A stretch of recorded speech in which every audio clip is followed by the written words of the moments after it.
Pessoal, boa noite, graça e paz. Amém? Amém. É um privilégio estar aqui nessa noite. Vou poupar vocês das apresentações, já que nosso querido Márcio já fez. Tiago, capítulo 1. Obrigado, Márcio, pelo tema, pela carta. É um privilégio e um desafio. Faz tempo que estivemos aqui na nossa querida igreja no culto dos jovens, mas Deus permitiu que a gente estivesse aqui compartilhando da palavra de Deus. Nós vamos estudar hoje esse capítulo tão lindo, essa carta tão linda, pelo menos uma parte dela. Eu vou fazer o seguinte, eu vou ler versículos e vou contextualizando com vocês, e a gente vai fazendo isso ao longo desse capítulo, vamos ver até que ponto nós conseguimos fazer isso. Amém? Pessoal, a carta de Tiago é uma carta muito linda. Talvez seja a carta mais ética do Novo Testamento. Os teólogos chamam essa carta de o Provérbios do Novo Testamento. É a carta onde nós vamos encontrar as aplicações práticas mais claras do Novo Testamento. E há um propósito para tudo isso. Se você conferir comigo no versículo 1 dessa carta, está escrito o seguinte: Tiago, servo de Deus e do Senhor Jesus Cristo, às 12 tribos que se encontram na dispersão, saudações. Primeiro você vê a autoria dessa carta. Que Tiago seria esse?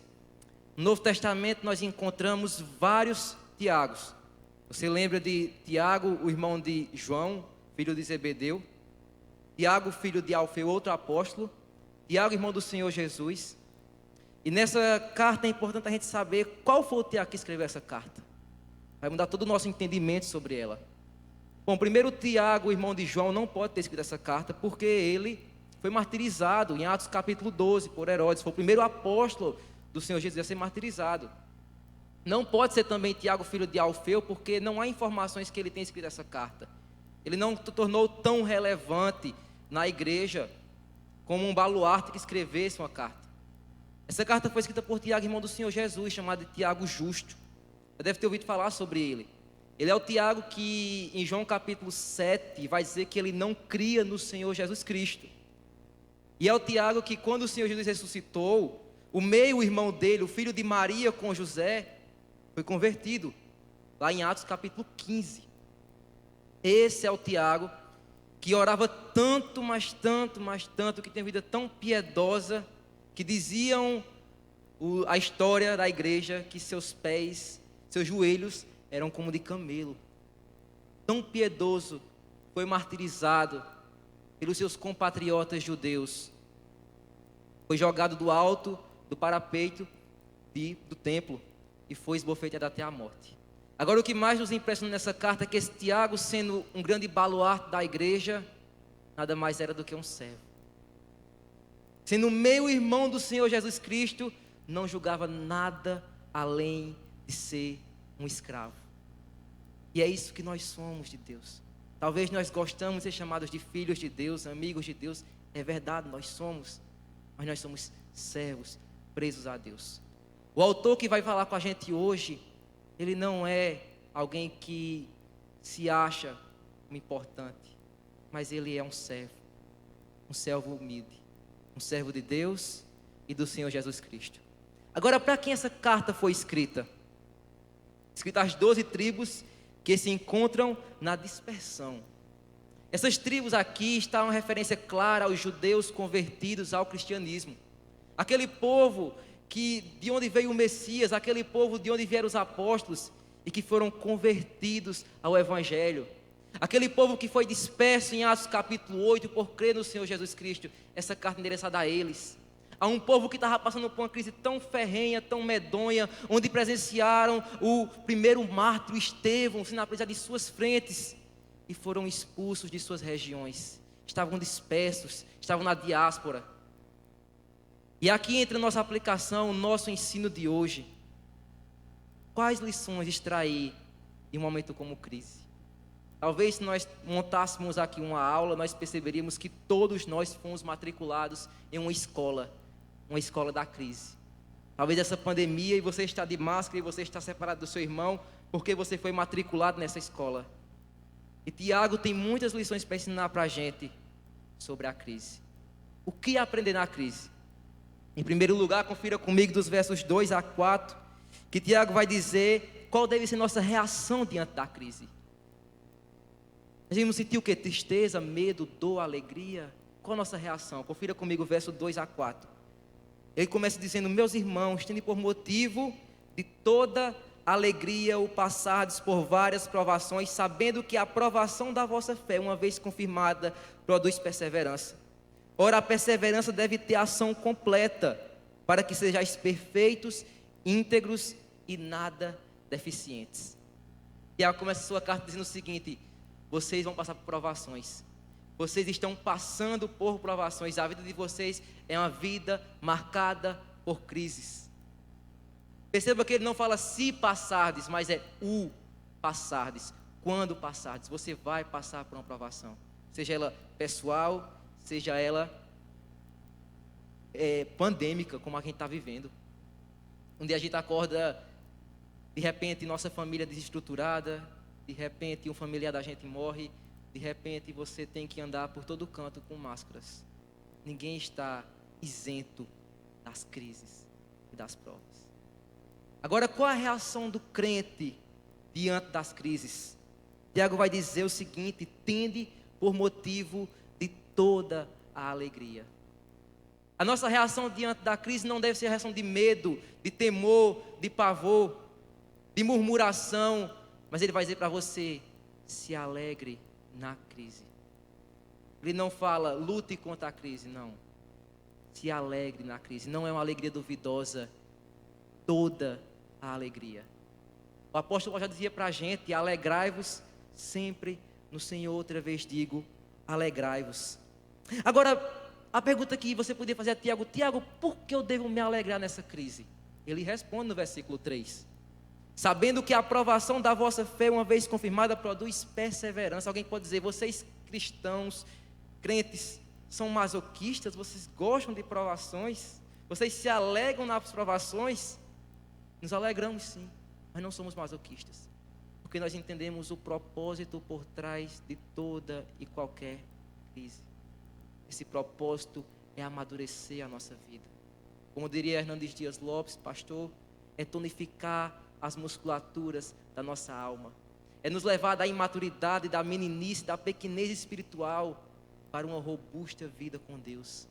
Perceba o que ele fala, que a aprovação da fé, aqui a aprovação como se fosse um fogo, uma joia colocada no fogo para ser provada, testada. Naquele fogo, ela sai aprovada, experimentada. E ele fala que essa perseverança, ela vai gerar na gente maturidade espiritual. Confira comigo no verso 4. A perseverança deve ter ação completa para que sejais perfeitos e íntegros e nada deficientes. Essa é a finalidade na provação. Não é desviar você, não é destruir você. Deus não manda isso para que você se perca. Deus manda isso para você, para que você veja que você não deve confiar em você mesmo.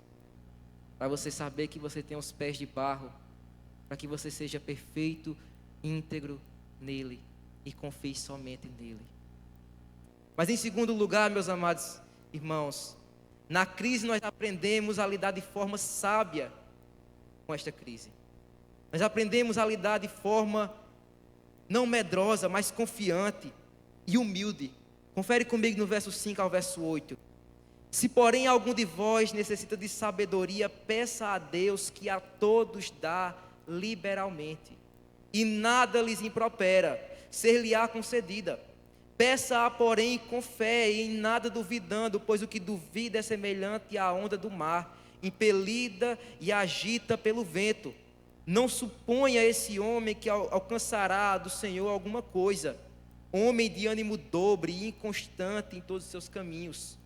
No verso 5, você pode notar que a primeira atitude diante da crise que nós precisamos fazer, depois de se alegrar em Deus e no que Ele está fazendo, é clamar e pedir a Deus por sabedoria. Sabedoria é muito mais do que conhecimento. Alguém já disse que sabedoria é você usar o conhecimento certo, da forma certa, no momento certo. Sabedoria é olhar o mundo através dos olhos de Deus. É olhar a crise na cosmovisão, nas lentes de Deus. É aquela famosa frase: em seus passos ou em sua vista, o que faria o Senhor Jesus? Isso é ser sábio. Não basta ter conhecimento, não basta ter informação, não basta saber estudar, é necessário saber aplicar. E o que é tão lindo é que Tiago fala aqui, por que devemos pedir a sabedoria? E ele aponta para Deus. A verdade é porque nós podemos pedir para Deus porque Deus nos concede. Peça a Deus que a todos dá liberalmente. A sabedoria não é um atributo dos letrados, não é um atributo dos elitizados, não é um atributo de alguns povos, mas Deus dá a todos. E não dá com restrições, dá liberalmente. Você pode se achegar a Deus e pedir sabedoria a Deus. Nós não podemos, nós não temos por nós mesmos. E Ele vai nos conceder essa sabedoria. É uma promessa dEle. Peça sabedoria para enfrentar as situações. Talvez nossa falta diante das crises não é a nossa força, mas é de pedir a Deus sabedoria. Nossa fraqueza não é que nós somos pequenos, isso nós somos, mas é a falta de confiarmos em Deus, de buscar a sua sabedoria. Agora há uma condição para isso. Verso 6, ele vai dizer que se alguém for pedir com fé, não peça duvidando. Na verdade, peça com fé e não duvidando. A fé é a plena confiança que Deus pode fazer infinitamente mais do que tudo quanto pedimos ou pensamos. E a fé implica necessariamente, queridos, necessariamente, uma desconfiança de nós mesmos. Não posso ter fé em Deus e ao mesmo tempo achar que tenho recursos humanos que possam resolver essas questões. Diante das crises, você não tem como confiar no dinheiro. O dinheiro não pode fazer com que você tire a sua máscara e toque em todas as pessoas e se reúna com as pessoas. Os recursos humanos são falíveis. Por isso nós precisamos depositar a nossa fé em Deus. E Ele vai dizer que a dúvida vai gerar em nosso coração algo dobre, como se fosse uma alma dividida, como se fosse uma inconstância, como se fosse uma onda que vai e vem. De fato, se nós quisermos ter uma vida sólida, confiante em Deus, eu e você precisa, querido, ter fé e colocar a nossa fé somente no Senhor Jesus Cristo. Assim como nós colocamos na nossa salvação, a nossa vida é uma vida marcada por fé e não pelo que vemos. Não coloque ou não coloquemos em nossos recursos, eles podem acabar. A crise vem para mostrar para a gente não tem nenhum recurso por nós mesmos. E nosso recurso vem apenas e somente do nosso Deus. Amém? Em terceiro lugar, nós aprendemos já que a crise nos ensina a reagir, nós aprendemos a reagir na crise com Deus. Com Deus nós aprendemos a lidar de forma sábia com a crise pedindo sabedoria a Deus. Em terceiro lugar, nós aprendemos a lidar com as riquezas. Olha comigo o verso 9 a 11. O irmão, porém, de condição humilde, glorie-se na sua dignidade, o rico na sua insignificância, porque ele passará como a flor da erva. Porque o sol se levanta com o seu ardente calor e a erva seca, e a sua flor cai e desaparece a formosura do seu aspecto. Assim também se murchará o rico em seus caminhos. A questão é que nós precisamos olhar a riqueza com as lentes de Deus, de uma forma sábia. O pobre não deve se gloriar porque ele é pobre, com uma autocomiseração. Não, ele deve olhar para Deus e saber que ele é abençoado com as maiores bênçãos, as bênçãos espirituais. Basta você olhar para a sua vida e olhar de onde Deus lhe tirou, para onde Deus está te levando e para onde Deus vai levar você. Basta você olhar para a cruz do Calvário e ver que ali o rico se faz pobre para transformar você num pobre, miserável, cego e nu, numa pessoa rica. Você agora tem vida, você encontrou o dono da vida, você tem copiosa redenção, você tem copiosa alegria. E nada, nem ninguém pode separar eu e você desse amor tão lindo. É por isso que o rico pode se gloriar em Deus, mas o pobre, mas não somente o pobre, o rico também. E o rico deve olhar para a sua riqueza e saber que dela não há nada. Saber que dela não tem recursos para salvar a sua alma. Olhe para Salomão em Eclesiastes, diz que teve tudo, teve mulheres, teve riqueza, um homem rico e um homem sábio. E disse, a suma de tudo isso é, teme ao Senhor. Essa é a verdadeira riqueza. Por quê? Tiago vai dizer para a gente, é porque essa riqueza vai passar. Daqui a 100 anos, nenhum de nós vai estar aqui. você não vai estar aqui, nem a sua riqueza vai estar aqui. Então olhe para o que realmente importa. Nossa satisfação, e a crise nos mostra isso, é que a nossa riqueza não está aqui na terra. Nossa riqueza está no céu. Em quarto lugar, Tiago nos ensina que na crise, a sabedoria de Deus nos ensina a lidar de forma sábia com as tentações. Confere comigo o verso 12 a 18. Bem-aventurado o homem que suporta com perseverança a provação, porque depois de ter sido aprovado, receberá a coroa da vida, a qual o Senhor prometeu aos que o amam. Ninguém ao ser tentado diga, sou tentado por Deus, porque Deus não pode ser tentado pelo mal, e Ele mesmo a ninguém tenta. Ao contrário, cada um é tentado pela sua própria cobiça, quando esta o atrai e o seduz. Então a cobiça, depois de haver concebido, dá a luz ao pecado, e o pecado, uma vez consumado, gera a morte. Não vos enganeis, meus amados irmãos, toda boa dádiva e todo dom perfeito são do alto, lá do alto, descendo do Pai das luzes, em quem não pode existir variação ou sombra de mudança, pois segundo o seu querer, Ele nos gerou pela palavra da verdade, para que fôssemos como as primícias das suas criaturas. Nesse versículo tremendo, nesse conjunto de versículos, Tiago vai ensinar para a gente, meus amados irmãos, a diferenciar provação de tentação. Nós somos muito tentados a achar que uma coisa é a outra, ou são sinônimos, ou inverter as duas coisas. A provação, na verdade, tem origem em Deus. É Deus que permite, é Deus que decreta a provação para a nossa vida. É Deus que permite esses testes para provar e aprovar a nossa fé. A aprovação não tem origem na nossa derrota, mas tem origem na nossa vitória. A aprovação de Deus não é para nos desviar, mas para nos aproximar de Deus. A aprovação não é para nos matar, mas é para nos dar vida, nos aproximando, se aproximando do dono da vida. Na aprovação, Deus nos prova, e ainda mais, ela gera a bem-aventurança, ela gera felicidade. Olha isso, bem-aventurado o homem que suporta com perseverança a aprovação. Ela é passageira. Percebe que depois de ter sido aprovado, receberá a coroa da vida. E aqui ele fala para a gente que há uma recompensa para a aprovação. Deus, Ele é tão bom, tão misericordioso, que na aprovação Ele ainda lhe dá um presente e um galardão. Não um galardão terreno, mas a coroa da vida.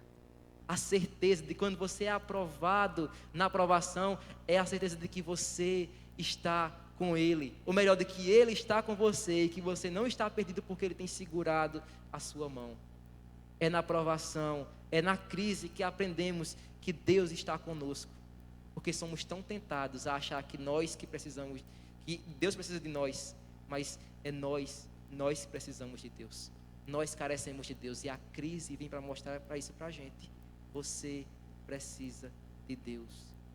Você não é autossuficiente, você não é isso tudo que o pessoal diz que você é. Você e eu precisa de Deus. E aí, ele agora vai diferenciar para a gente no verso 13.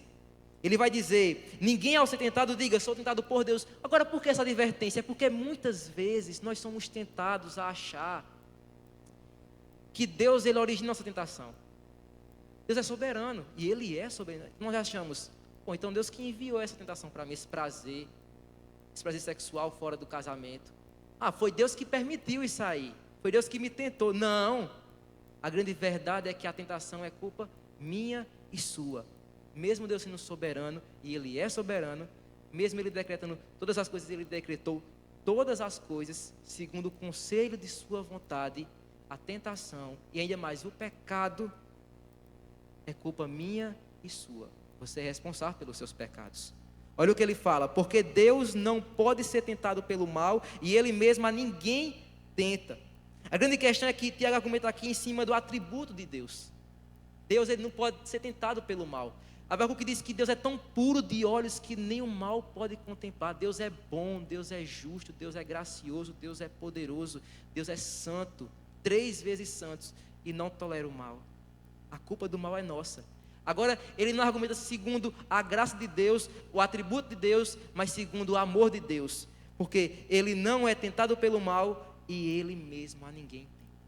Deus não tenta você. Não ponha na culpa de Deus sua responsabilidade. A culpa é minha e sua. Nós somos tentados por nós e não por Deus. Somos provados por Deus, tentados por nós mesmos. A culpa é minha e sua. E agora ele vai entrar mais a fundo nisso e mostrar como é que ocorre a tentação e o que ela gera. Olha no verso 14, ele vai dizer que a tentação surge da nossa própria cobiça. A cobiça é o ato de querer algo longe da vontade de Deus. Por exemplo, não é pecado comer, querer comer. Pecado é querer comer de forma exacerbada. Não é pecado ter prazeres sexuais. O problema é ter prazeres sexuais num adultério, fora de um casamento. Perceba que o desejo ele é válido. Agora a cobiça transforma isso, e a gente vai ver agora, no pecado. Olha isso no verso 15. Então a cobiça, depois de atrair e seduzir, ela concebe, dá a luz ao pecado. E o pecado é a transgressão, é a quebra da lei de Deus. O pecado, meus amados irmãos, é você querer, na verdade, o que Deus não quer. É você fazer o que Deus não faz. É você amar o que Deus não ama. E esse pecado tem um salário, é a morte. E o pecado, uma vez consumado, gera morte, gera destruição, gera separação do homem para com Deus. Agora, tão lindo que Tiago não para aí. Tiago vai dizer o antídoto para a tentação. Versículo 16, 17 e 18. Não vos enganeis, meus amados irmãos. E olha que lindo que ele fala. Toda boa dádiva e todo dom perfeito são lá do alto. Deus é um Deus gracioso. Deus só dá a você coisas boas. Deus não dá a você aquilo que é ruim, aquilo que vai destruir. Toda boa dádiva e todo dom perfeito são lá do alto, descendo do Pai das luzes. Em Deus não há confusão. Jesus disse: eu sou a luz do mundo, quem crê em mim não andará em trevas. Se você estiver em Deus, você não vai ter confusão, não vai ter ânimo dobre ou alma dividida, não vai ter inconstância. Um bom conhecimento de Deus vai gerar um bom relacionamento para com Deus e para com você mesmo. Olha o que ele fala aqui: não pode existir variação ou sombra de mudança. Agora ele vai mostrar para a gente que Deus não somente é gracioso porque dá a gente coisas boas, não somente é luz porque nele não há confusão e nele há liberdade, mas Deus também é imutável.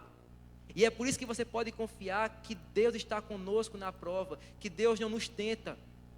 Porque se Ele prometeu algo, se Ele fez algo, se Ele falou que não coaduna com o pecado nem com a tentação, é óbvio de que se Ele não muda, Ele continua como Ele está. Nós podemos confiar que essa questão não vem dEle e que ela vai passar. Pelo fato dEle ter prometido a gente as suas promessas, que Ele estaria conosco, que Ele não deixaria só, que Ele nos daria força, é o fato de nós podermos confiar nele. Nós podemos confiar em Deus porque justamente Ele não muda, Ele continua o mesmo, Ele continua imutável. Deus é imutável. Agora, para vencer essa tentação no tempo de crise, Tiago ele vai muito mais além. Ele não só fala quem Deus é, mas o que Deus fez. E aqui está para mim o versículo chave desse capítulo. Veja comigo o verso 18: pois segundo o seu querer, Ele nos gerou pela palavra da verdade, para que fôssemos como as primícias de suas criaturas. Bom, Tiago aqui ele mostra para a gente uma ação de Deus. Deus nos gerou, e aqui a ação de Deus é Deus gerar de novo ou regenerar. E aqui está uma das doutrinas mais lindas da Escritura, o novo nascimento. Deus nos gerou, e o motivo disso foi o seu querer. Paulo fala em Efésios capítulo 1, versículo 5, que foi segundo o beneplácito da sua vontade. Deus não gerou você porque viu algo de bom em você. Deus não gerou você porque viu que você era bom, ou porque você fez méritos, ou porque você fez obras. Ele nos gerou, Ele nos salvou, Ele nos resgatou, porque Ele quis. Como foi cantado aqui nesse último hino, tão lindo. Foi o amor de Deus, imerecido, unidirecional. Deus é soberano, Ele faz o que Ele quer. Por isso Ele nos gerou segundo a sua vontade. Quando você olha para isso, olha para essa doutrina do que Deus fez com você, você começa a entender e a vencer a tentação. Mas não somente isso, Tiago vai mostrar como é que Ele nos gerou, o meio que Ele nos gerou. Ele nos gerou pela palavra da verdade. A palavra de Deus é a divina semente, e é através dela que nós encontramos o conhecimento salvador de Deus. A Bíblia diz que a fé vem pelo ouvir, e o ouvir a palavra de Deus. É através dela, meus amados irmãos, que nós podemos encontrar a salvação eterna, que está em Cristo Jesus, nosso único Senhor e Salvador. É ela que mostra o conhecimento de Deus, não há tradição, não há outros livros, é somente a palavra. E para que Ele nos gerou? Para que fôssemos como as primícias de suas criaturas, não somente as primeiras, mas as melhores. O ápice da criação redimida de Deus são os crentes, é eu e você. E é por esse motivo que você e eu devem se alegrar em Deus. É por esse motivo que eu e você devem pedir a Deus sabedoria no tempo da crise. É por esse motivo de ser filho de Deus que eu e você podem vencer as tentações da vida. Mas em quinto lugar, nós aprendemos diante da crise a lidar de forma sábia com os relacionamentos. Confira comigo o verso 19 e 20. Sabeis essas coisas, meus amados irmãos, todo homem, pois, seja pronto para ouvir e tardio para falar e tardio para se irar. Porque a ira do homem não produz justiça de Deus. E aqui está a chave. Você quer evitar as guerras na sua casa? Você quer evitar as guerras mundiais? Você quer evitar as confusões entre irmãos nas igrejas? Veja o princípio, não inverta esse princípio. Todo homem esteja pronto para ouvir. E esse substantivo pronto, no grego dá origem à palavra taxi, ou seja, é uma ação rápida, é uma ação ativa, que vai e prefere sempre ouvir, em contraposição ser tardio em falar. O problema é que nós invertemos. Nós queremos primeiro falar, e depois queremos, às vezes nem queremos ouvir, mas somos chamados a primeiramente ouvir, depois falar. E aqui esse substantivo tardio em falar dá a ideia de uma pessoa que tem uma deficiência em falar, ou seja, que ela pensa primeiro antes de falar. Ela pensa, será que vai glorificar a Deus o que eu vou falar? Será que vai edificar a vida do meu irmão que eu vou falar? Será que é oportuno eu falar? E como se não bastasse ser tardio em falar, a consequência disso é a culminância, é que ele diz, seja pronto em ouvir, tardio em falar, tardio em se irar. A Bíblia diz, a Deus pertence a vingança. Não deixe que a sua ira tome conta da sua vida. Ela pode causar confusões internas e externas, pode causar uma ferida drástica em seu coração e uma intriga profunda com seu irmão. Não deixe que a ira tome conta da sua vida. Agora, diante da crise, Deus, em sua sabedoria, nos ensina a lidar ou a reagir à crise, nos ensina a lidar com a crise, nos ensina a lidar com as riquezas, com as tentações, com os relacionamentos, com a palavra de Deus. Confira comigo o verso 21 a verso 25. Portanto, despojando-vos de toda impureza e acúmulo da maldade, acolhei com mansidão a palavra em vós implantada, a qual é poderosa para salvar a vossa alma. Tornai-vos, pois, praticantes da palavra, e não somente ouvintes, enganando-vos a vós mesmos. Porque se alguém é ouvinte na palavra e não praticante, assemelha-se ao homem que contempla no espelho o seu rosto natural. Pois a si mesmo se contempla e se retira, e para logo se esquece de como era a sua aparência. Mas aquele que considera atentamente na lei perfeita, na lei da liberdade, e nela persevera, não sendo ouvinte negligente, mas operoso praticante, esse será bem-aventurado do que realizar. A questão é que no tempo da crise não basta ser ouvinte da palavra de Deus. No tempo da crise é preciso ser um praticante operoso da sua palavra. E aqui Tiago ele divide em duas partes muito claras. E a primeira delas é que ele fala que nós precisamos receber a palavra de Deus. Agora, antes de receber essa palavra, é preciso despojar da maldade, da impureza. Como assim? É preciso eu reconhecer de que eu preciso dessa palavra. É preciso eu reconhecer que eu sou impuro, que eu sou indigno e que eu careço desesperadamente dessa palavra, que eu tenho fome dessa palavra e que só essa palavra pode me trazer vida. Nós precisamos voltar à palavra de Deus. Talvez nossas guerras, nossas confusões sejam resolvidas porque quando nós olharmos a palavra de Deus. E não somente isso, olha que ele fala em segundo lugar, nós precisamos despojar. Em segundo lugar, acolher com mansidão. Não basta acolher de forma soberba. Não basta querer aprender essa palavra para querer saber mais do que os outros. É preciso querer aprender essa palavra para buscar mudança diante de Deus, com mansidão, com humildade, sabendo que em Deus nós podemos aprender essa palavra, viver essa palavra, pregar essa palavra, ensinar essa palavra. E a consequência disso, o resultado desse acolhimento, ele vai dizer para a gente que essa palavra, ela é poderosa para salvar a nossa vida. Quando nós praticamos a palavra de Deus, quando nós acolhemos e recebemos a palavra de Deus em nosso coração, nós podemos ter a certeza de que nós estamos no caminho certo, porque essa palavra, ela é poderosa para nos salvar de nós mesmos. Agora, se Tiago falou no verso 21 que nós precisamos receber a palavra, ele vai ensinar agora que nós devemos praticar a palavra.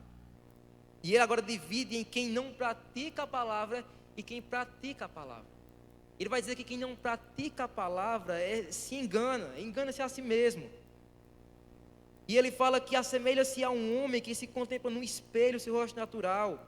E quando ele se contempla, ele se retira e logo se esquece como era a sua aparência. Ele compara aqui a palavra de Deus a um espelho. Por que é um espelho? Porque o espelho mostra suas imperfeições. O espelho mostra a você quem você é.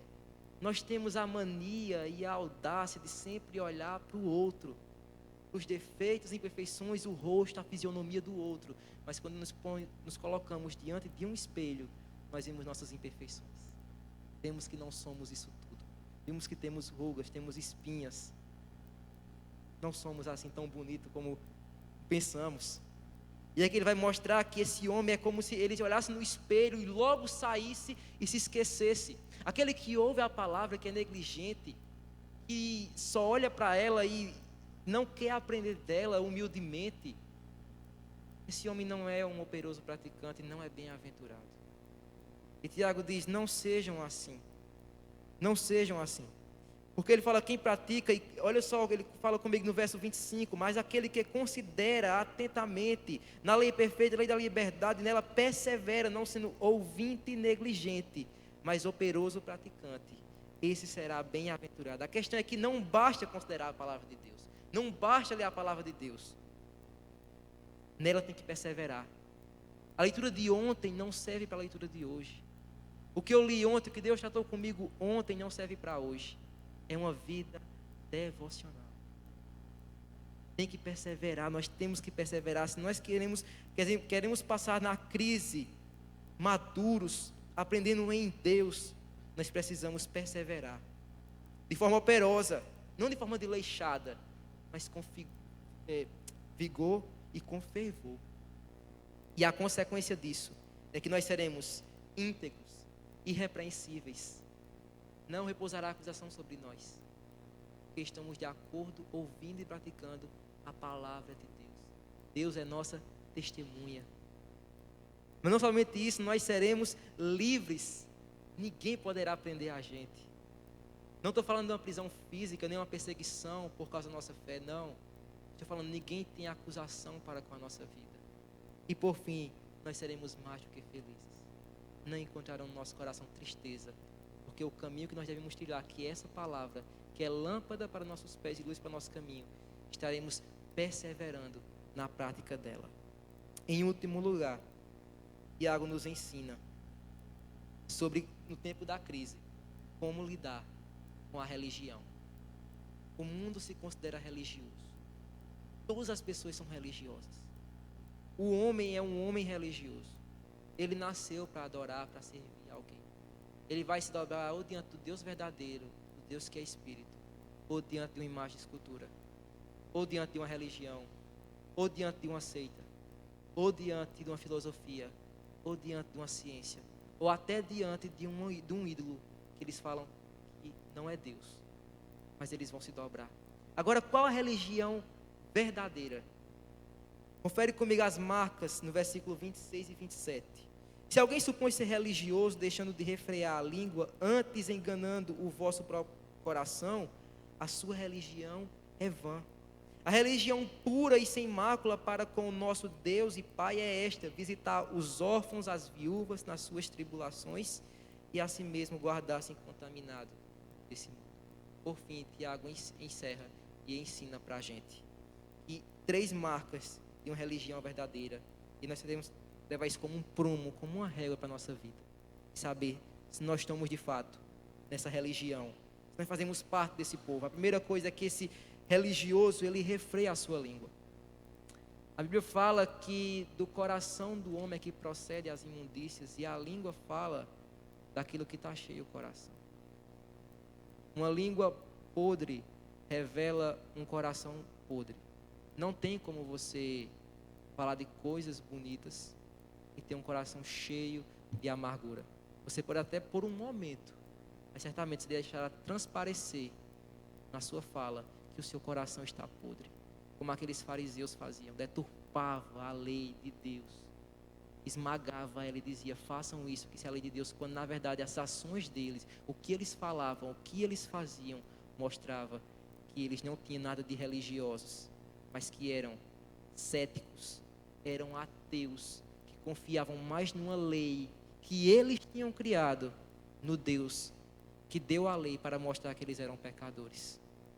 Por isso nós precisamos entender que alguém que serve na religião de fato de Deus, que tem contato e comunhão com Deus, ele refreia a sua língua. Em segundo lugar, ele serve aos necessitados. A religião pura para Deus, para com nosso Deus e Pai, é visitar os órfãos e as viúvas nas suas tribulações. O cristianismo não é a religião em que coloca você em primeiro lugar. Coloca Deus em primeiro lugar e o próximo em segundo. A religião verdadeira é aquela que você fala, eu morro por você, para que você viva. Mas ele não merece, eu também não mereço. Mas eu preciso fazer isso. Porque é dessa forma que eu estarei me amando. É me entregando para o meu próximo. Essa é a revolução da verdadeira religião, do verdadeiro cristianismo. Ele pensa primeiro no próximo. Ele quer ver o próximo bem. Se o próximo está bem, se ele fez bem ao próximo, ele vai estar bem. Por fim, a religião verdadeira, ele fala que a si mesmo guarda-se incontaminado do mundo. A melhor exegese, a melhor explicação desse texto é a vida de Daniel. Vocês lembram que Daniel foi expulso de sua terra e foi chamado para viver na Babilônia. Mas o autor vai dizer que Daniel manteve-se, escolheu permanecer incontaminado com as iguarias do rei. É aquele tipo de pessoa que não se dobra ao sistema mundano e acusa quando tem que ser acusado, que mostra que a religião verdadeira não é viver para ser amigo do mundo, pelo contrário, é ir na contramão do mundo e amando os pecadores. Por isso, em tempos de crise, meus amados irmãos, nós somos desafiados a testar se a nossa religião, o nosso cristianismo, se a nossa fé é verdadeira. Uma aplicação eu trago para vocês, já estou encerrando aqui. A religião verdadeira, na verdade a crise, nos ensina que nós precisamos de Deus. A crise nos ensina que nós somos dependentes de Deus. Nós carecemos de sabedoria. A crise nos ensina, nós não temos nada diante de Deus, mas Deus tem tudo para nos dar. A crise nos ensina que a origem dela não é Satanás, a origem dela é Deus. E nós sairemos da crise e receberemos a coroa da vida. Pode ser que a crise não parta amanhã, pode ser que não parta daqui a uma semana, mas certamente haverá um dia em que nossa lágrima será enxuta. Nossos olhos serão enxugados pelo Senhor Jesus Cristo. Que você pode se alegrar vendo tudo isso nessa palavra, praticando ela em meio a tempos de crise. Você deve passar com ela se alegrando. Que Deus abençoe e que fique com essa palavra no coração. Não olhe para a crise como um juízo de Deus. Não olhe para as crises murmurando contra Deus. Olhe para a crise como um momento de você crescer em Deus. É um presente de Deus. É difícil falar isso. É muito difícil falar isso. Mas pode ser a crise carrancuda. Mas por trás dessa crise carrancuda está a face sorridente do nosso bom Deus. Deus abençoe.